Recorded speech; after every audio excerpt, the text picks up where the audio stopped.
बंगाल को 14,000 करोड़ का एक साल का बजट आवंटन हुआ है और इसके अतिरिक्त जो लॉन्ग टर्म प्रोजेक्ट है उसके लिए 60,000 करोड़ के रेलवे के प्रोजेक्ट ऑलरेडी कार्यान्वयन है, ऑलरेडी काम चल रहा है। और इसी के साथ ही हमारे विधायक की हमेशा ये आग्रह रहता था, सिलीगुड़ी जंक्शन और जलपाईगुड़ी एनजीपी का मॉडर्नाइजेशन के साथ साथ 100 जो है पूरे पश्चिम बंगाल में स्टेशन को अमृत भारत के अंतर्गत लिया गया है। मुझे ये भी बताते हुए खुशी है कि इस बार के बजट में इंफ्रास्ट्रक्चर पे जोर दिया है। लगातार जो है 11.1 लाख करोड़ का, यानी पिछले बार जो कैपिटल इंफ्रास्ट्रक्चर के ऊपर में जो खर्चा था उसमें 11% की वृद्धि करके 11.1 लाख करोड़ यानी 11 लाख करोड़ रुपए से ज़्यादा का इंफ्रास्ट्रक्चर पे जोर दिया है। इसका सीधा अर्थ है इंफ्रास्ट्रक्चर से जुड़े हुए जो भी एंसिलरीज है उनको इसके माध्यम से फ़ायदा होगा।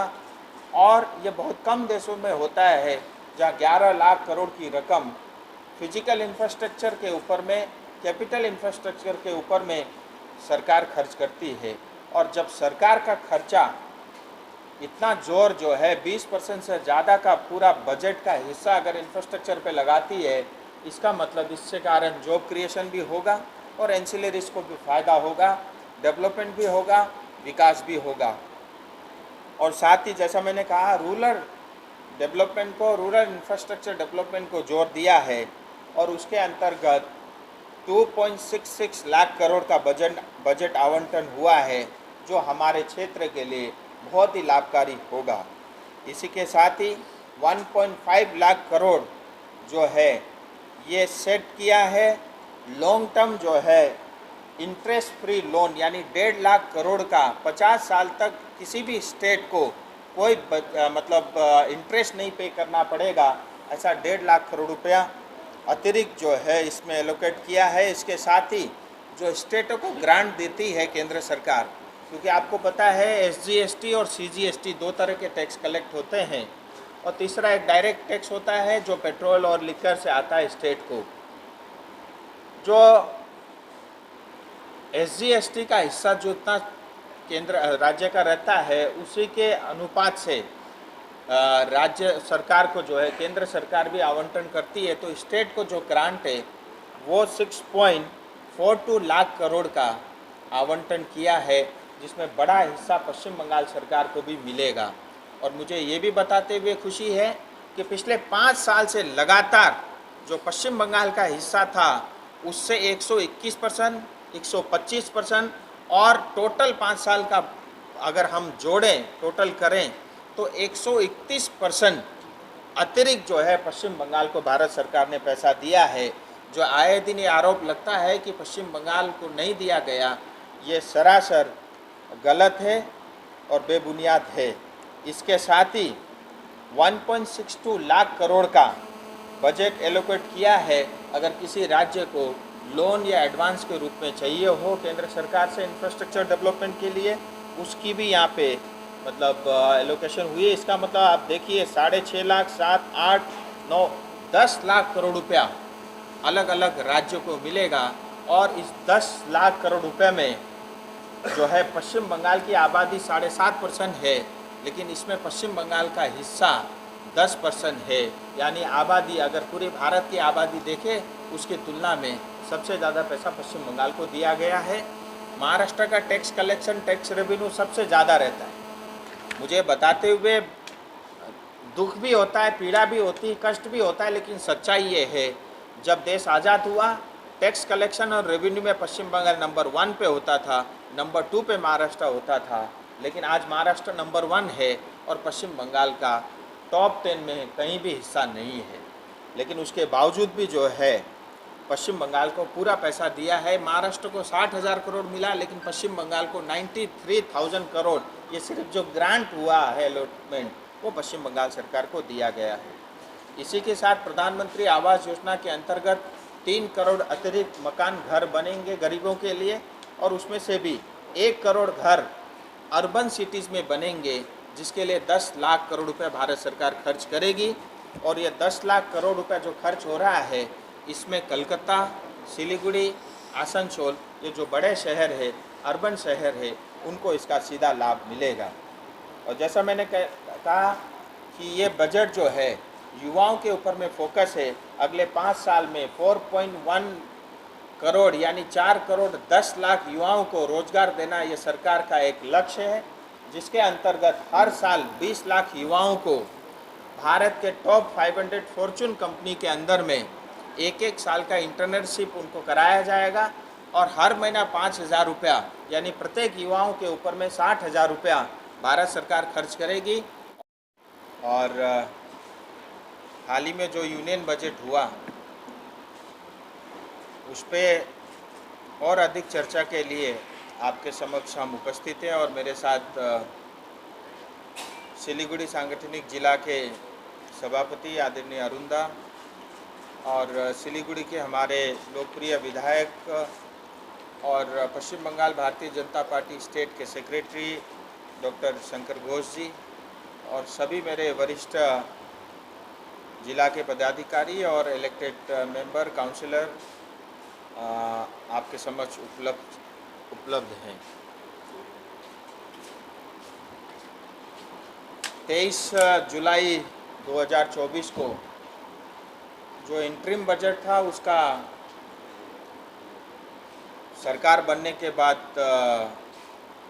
फुल बजट की घोषणा हुई और मुझे ये बताते हुए खुशी है कि जहाँ 2014 में 15 लाख करोड़ का देश का बजट होता था वो बढ़ के आज 50 लाख करोड़ का हो गया है। 3 गुना से ज़्यादा भारत की इकोनॉमी और भारत का बजट और भारत की बैलेंस शीट मजबूत हुई है।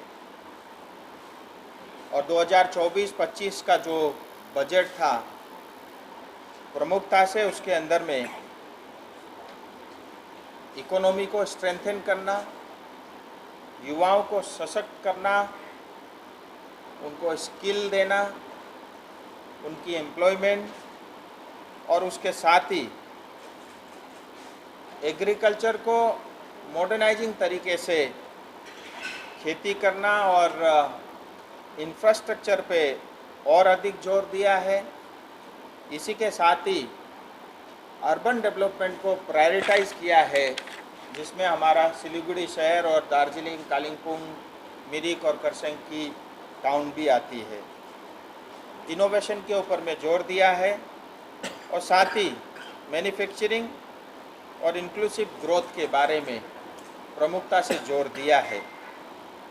और मैं इस बजट के लिए अपने लोकप्रिय प्रधानमंत्री, सशक्त प्रधानमंत्री आदरणीय नरेंद्र मोदी जी और जिन्होंने लगातार 7वीं बार भारत का बजट भारत के सदन में रखा है, श्रीमती सीतारमन जी का आभारी हूँ।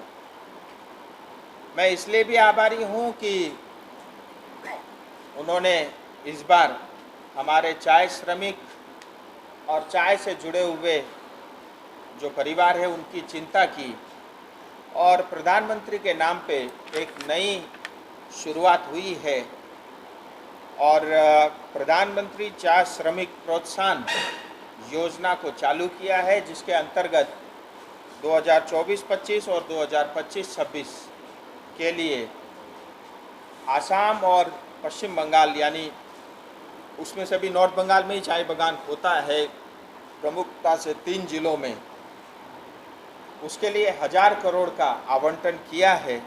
और ये 1000 करोड़ चाय श्रमिक के जो परिवार के सदस्य उनके बच्चे हैं उनकी हेल्थ और उनकी एजुकेशन के ऊपर में खर्च होगा।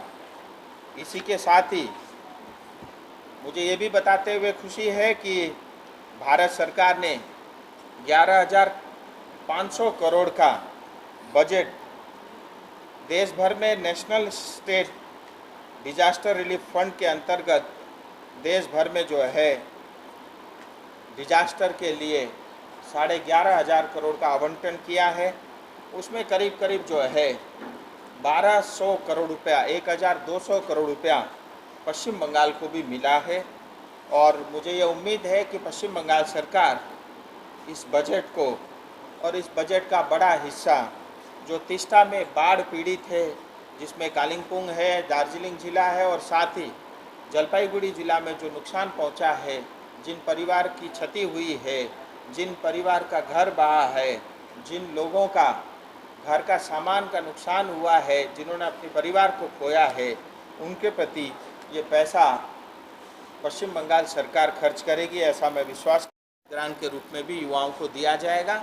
आप कल्पना करिए, जब 500 टॉप फॉर्चून कंपनी, रिलायंस जैसी कंपनियों में हमारे देश के युवा काम करेंगे, उनका एक्सपोजर होगा, फिर 1 साल ट्रेनिंग और उनके वहाँ काम करने के बाद का जो उनका एक्सपर्टाइज, उनकी जो स्किल होगी, उसके कारण मार्केट में उनकी डिमांड रहेगी। और जैसी भारत को आज स्किल की, टेक्नोलॉजी की, इंजीनियरिंग की आवश्यकता है, वो देश को भी मिलेगा। और इसके साथ ही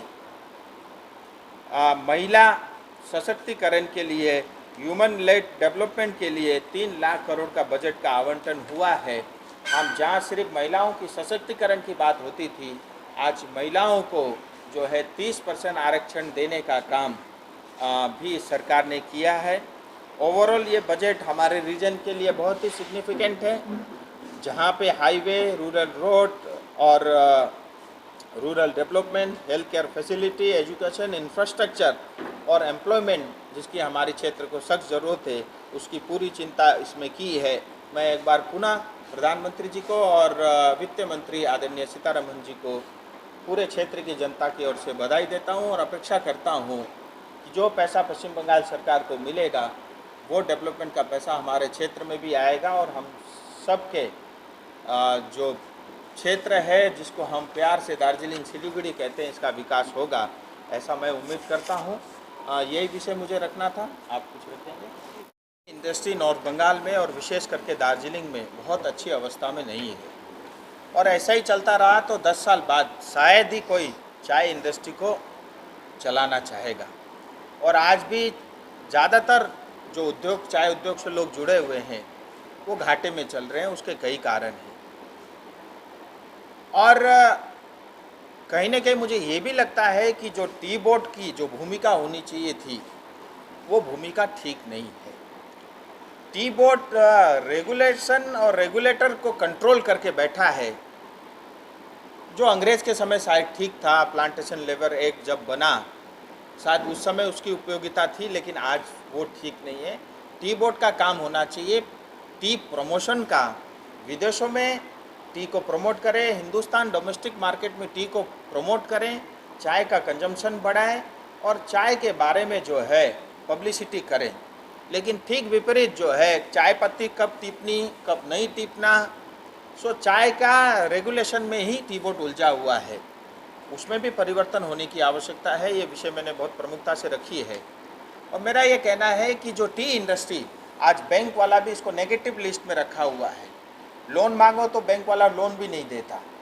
और मेरा आग्रह है भारत सरकार से, जो इस बार के बजट में भी मैं रखूँगा, शायद मुझे कल इसकी बोलने का मौका मिलेगा, तो मेरा इसमें ये मांग है कि चाय इंडस्ट्री को एग्रीकल्चर के साथ जोड़ देना चाहिए, जिससे उनको लोन मिले और उनको सुविधा मिले।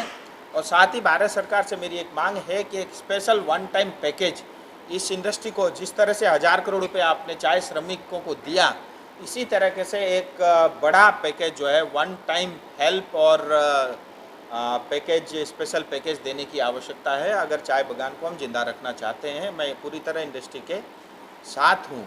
और इसके साथ ही मेरी चाय के जो इंडस्ट्री है, उनके साथ भी एक मेरा निवेदन है, उनमें भी एकता होने की आवश्यकता है। विरोधाभास बहुत है। आसाम के चाय बागान कुछ और बात बोलते हैं, बंगाल के कुछ और बोलते हैं, और अन्य चाय बागान के लोग कुछ और बोलते हैं। उनमें आपस में तालमेल बैठने की आवश्यकता है, क्योंकि चाय के बुशे 100 साल से पुराने हो गए हैं। उसमें नया इन्वेस्टमेंट करने की प्लांटेशन में बहुत आवश्यकता है। कुल मिला के मुझे लगता है आने वाले समय में कोई ठोस कदम, और इसको लेकर के भारत सरकार स्वयं भी चिंतित है।